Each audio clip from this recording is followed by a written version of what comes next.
Been talking about Marvin Gaye and Motown on your program today. What else did you discuss? I didn't have a chance to hear it, but you look good, and I'm sure the show was just as good. And for Marty Griffin, the incredible talent of Chris Moore. What'd you do today? Thank you. Well, we talked a lot about Mr. Flynn pleading guilty and how wide that web is going to be thrown that Mr. Mueller is casting.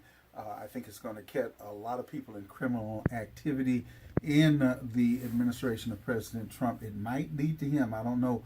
But I don't think it's going to show collusion between him and the Russians. All right, now I want to talk about something else. You being a veteran, I always thank you for your service, Vietnam veteran. North Korea, that's a very scary web we weave.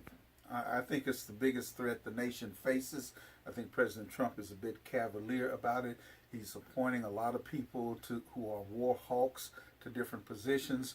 But I'll tell you one thing, there will be no victory parade if we have war with North Korea, especially if Russia and China get into it. A few weeks ago, when they had the 3 aircraft carriers off the Korean Peninsula showing strength to coincide with the president's visit, some of the top brass in the Navy said, look, we have no money, you know what I'm talking about, and no manpower. That's not a good sign.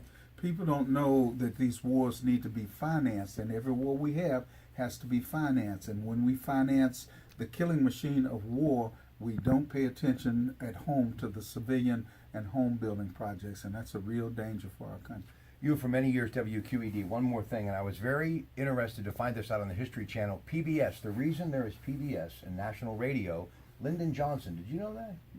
Was signed the bill? Yeah. Yes. To create the Corporation for Public Broadcasting. They do a great job, and he does as well. Chris Moore, of course, on the weekends and from time to time during the week, right here, News Radio 1020, KDK. Good afternoon. I'm on.